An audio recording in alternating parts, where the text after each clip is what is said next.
Gen Z में kidney stone की समस्या ज्यादा क्यों हो रही है, ये जानेंगे सेहत के पहले सेगमेंट में। जल्द ही किडनी डोनेशन और ट्रांसप्लांट के लिए ब्लड ग्रुप मैच होने की जरूरत नहीं पड़ेगी। इसके बारे में बताएंगे सेहत के दूसरे सेगमेंट में। इम्यूनिटी बढ़ाने के लिए हल्दी के सप्लीमेंट ले रहे हैं तो उसका नुकसान भी जान लीजिए सेहत के आखिरी सेगमेंट में।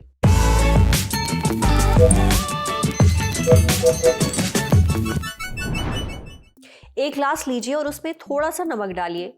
नमक पानी में घुल जाएगा। अब ऐसा लगातार करते रहिए। एक समय ऐसा आएगा जब नमक नहीं घुलेगा, तब ग्लास के अंदर छोटे छोटे कण जमा होने लगेंगे। धीरे धीरे ये कण मिलकर एक छोटा सा ढेला बना देंगे, यानी एक छोटा सा स्टोन। ठीक यही किडनी में भी होता है और इसे ही किडनी स्टोन कहते हैं। वैसे तो किडनी में स्टोन बनना कोई खतरनाक बीमारी नहीं है, कई लोगों को ये समस्या हो जाती है, पर पिछले कुछ समय से जेंजी में किडनी स्टोन की दिक्कत ज्यादा देखी जा रही है।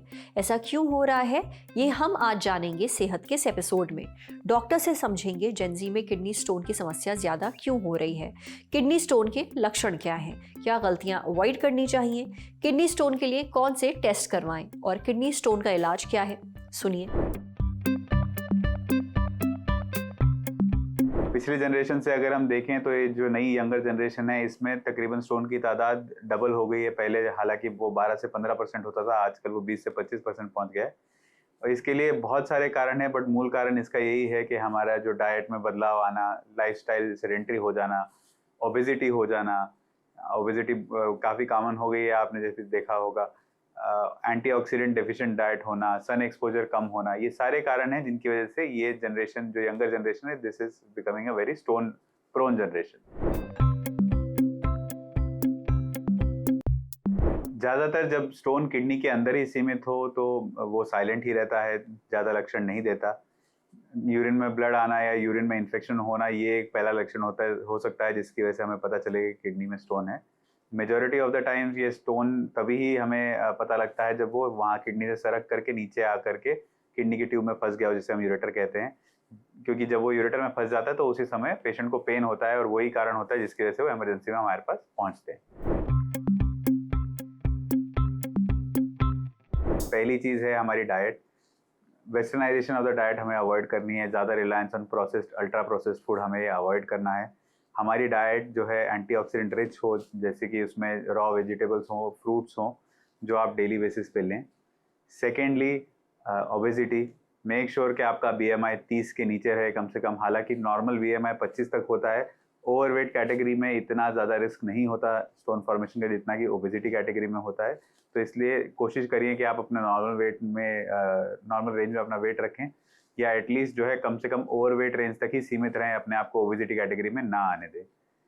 तीसरी चीज़, डेली एक्सरसाइज थोड़ी बहुत आपको करनी है। 20 से 25 मिनट डेली, चाहे वो ब्रिस्क वॉकिंग हो, चाहे रनिंग हो, चाहे स्विमिंग हो, या कोई भी स्पोर्ट ऑफ योर चॉइस हो जो आप कर सकें। बट आपको डेली कम से कम 20 मिनट की एक्टिविटी आपको कुछ करनी है जिसमें आपका हार्ट रेट हाई रहे। नेक्स्ट, सन एक्सपोजर अपना अच्छा रखिए। विटामिन डी डेफिशिएंसी भी है जो किडनी स्टोन के साथ लिंक्ड होती है, इसलिए ध्यान रखिए कि आपका सन एक्सपोजर सही है। सन एक्सपोजर अगर आपका कम है, आपको लगता है, या आपने टेस्ट कराया है और आपको विटामिन डी डेफिशिएंसी आई है, तो प्लीज़ उसे करेक्ट कीजिए कि उससे आपकी स्टोन टेंडेंसी कम हो सकती है। लास्टली, हाइड्रेशन अच्छा रखिए। हाइड्रेशन हमारा टारगेट ये होता है कि आप दिन में तकरीबन जो है 2 से सवा 2 लीटर तक आप यूरिन आउटपुट पास करें।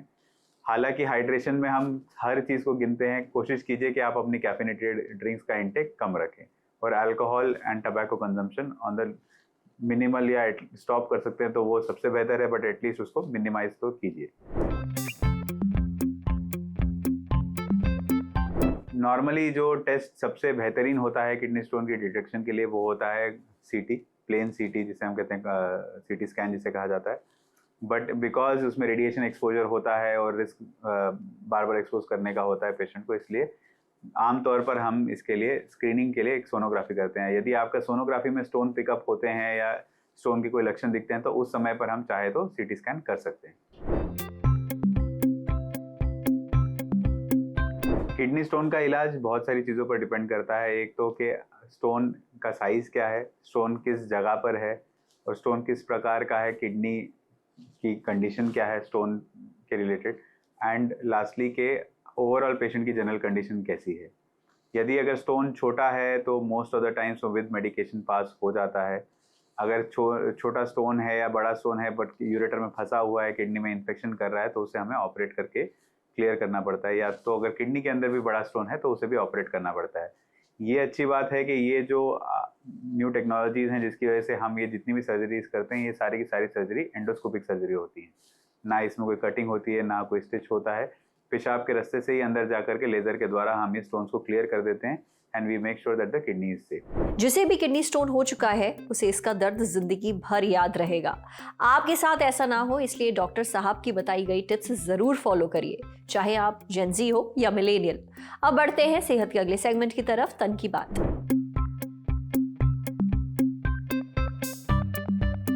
भारत में 63,000 से ज्यादा लोगों को किडनी ट्रांसप्लांट की जरूरत है।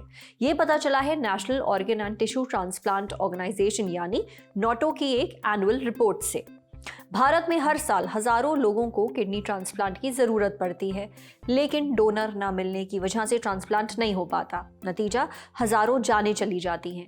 कई केसेस में डोनर तैयार होता है पर मरीज और डोनर का ब्लड ग्रुप मैच नहीं करता। इस वजह से कई कॉम्प्लिकेशंस खड़े हो जाते हैं, सफल ट्रांसप्लांट नहीं हो पाता। अब फर्ज कीजिए कुछ ऐसा हो जाए जिससे ब्लड ग्रुप मैच करने की जरूरत ही ना पड़े। ब्लड ग्रुप कोई भी हो, किडनी ट्रांसप्लांट फिर भी मुमकिन हो। तो अच्छी खबर यह है कि साइंटिस्ट ने एक ऐसी किडनी बनाई है जो किसी भी ब्लड ग्रुप के साथ मैच कर सकती है। University of British Columbia UBC के साइंटिस्ट ने पहली बार एक ऐसा किडनी ट्रांसप्लांट किया है जिसमें ब्लड ग्रुप ए को बदलकर ब्लड ग्रुप ओ कर दिया गया है। इस ट्रांसप्लांट के बारे में छापा गया है नेचर बायोमेडिकल इंजीनियरिंग नाम के जर्नल में। है ना ये बड़ी बात। हम बताते हैं ये कैसे किया गया। दरअसल यूबीसी के साइंटिस्ट डॉक्टर स्टीफन विदर्स और डॉक्टर जया चंद्रन ने 2019 में दो खास एंजाइम्स की खोज की थी। एंजाइम एक खास तरह के प्रोटीन होते हैं। ये एंजाइम ए ग्रुप की सतह पर मौजूद शुगर मॉलिक्यूल्स को हटा देते हैं। नीचे बचता है टाइप ओ जो न्यूट्रल ब्लड ग्रुप है। इस ब्लड ग्रुप का अंग किसी भी पेशेंट में ट्रांसप्लांट किया जा सकता है। इस टेक्निक को पहली बार एक ब्रेन डेड इंसान पर आजमाया गया। उसकी फैमिली से परमिशन लेने के बाद ये ट्रायल किया गया। पहले 2 दिन किडनी ने अच्छी तरह काम किया और कोई खतरनाक रिएक्शन नहीं हुआ। तीसरे दिन कुछ ए ब्लड ग्रुप के मार्कर वापस आए, लेकिन बॉडी में बहुत हल्का रिएक्शन हुआ। साइंटिस्ट ने देखा कि शरीर इस नई किडनी को स्वीकार कर रहा था और ये बहुत अच्छी बात है। इस टेक्निक से बहुत से लोगों की जान बच सकती है।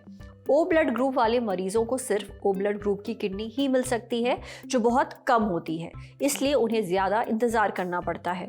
अगर डोनर किडनियों को ओ ब्लड ग्रुप में बदला जा सके तो ज्यादा से ज्यादा मरीजों का किडनी ट्रांसप्लांट हो सकता है।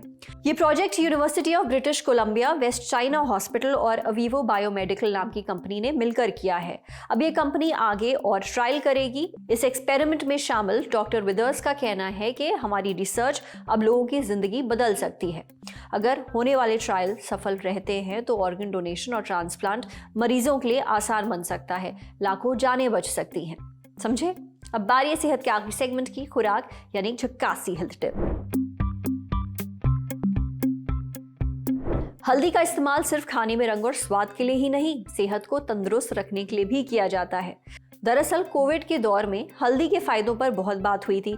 कई लोगों का दावा था कि हल्दी आपकी इम्यूनिटी को मजबूत बनाती है, साथ ही इन्फेक्शन से लड़ने में भी मदद करती है। हल्दी की पॉपुलैरिटी बढ़ी तो इसके सप्लीमेंट्स भी मार्केट में आने लगे, लेकिन सप्लीमेंट्स खाने से लोगों को फायदे कम और परेशानी ज्यादा होने लगी। कई सारे लोगों में लिवर डैमेज भी देखा गया। तो हल्दी इस्तेमाल करने का सही तरीका क्या है, ये जानने के लिए हमने बात की नोएडा में डेली डाइट्स की फाउंडर और डाइटिशियन अमृता मिश्रा से।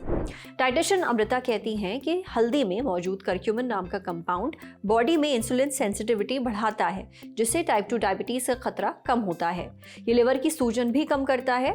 अब ये तो हो गए करक्यूमिन से होने वाले फायदे, लेकिन किसी भी चीज का लिमिट से ज्यादा सेवन हमेशा नुकसानदेह होता है। हल्दी वाले सप्लीमेंट के साथ भी ठीक यही दिक्कत है। इनमें करक्यूमिन की मात्रा काफी ज्यादा होती है। जहां सप्लीमेंट के एक कैप्सूल में 97% करक्यूमिन होता है, वहीं 1 चम्मच हल्दी में सिर्फ 3% करक्यूमिन होता है। यही वजह है कि ज्यादा करक्यूमिन की मात्रा वाले सप्लीमेंट्स लिवर को डैमेज कर सकते हैं। इसके अलावा हल्दी में साइटोकाइंस नाम के प्रोटीन भी मौजूद होते हैं जो इम्यूनिटी को बढ़ाते हैं। तो हल्दी आपकी सेहत के लिए फायदेमंद है, लेकिन हल्दी के सप्लीमेंट्स लेने से बेहतर है आप खाने में हल्दी लें। ये आपकी सेहत को भी बेहतर बनाएगी। ऊपर से आप बहुत ज़्यादा हल्दी का सेवन भी नहीं करेंगे जिससे आपके लिवर को नुकसान पहुंचे, तो फ़ायदा ही फ़ायदा। आज सेहत में इतना ही। अगर आप एक डॉक्टर हैं, हमसे कुछ शेयर करना चाहते हैं, तो जो ईमेल आईडी इस वक्त आपको अपनी स्क्रीन पर दिख रही है उस पर हमें एक मेल भेज दीजिए। शुक्रिया।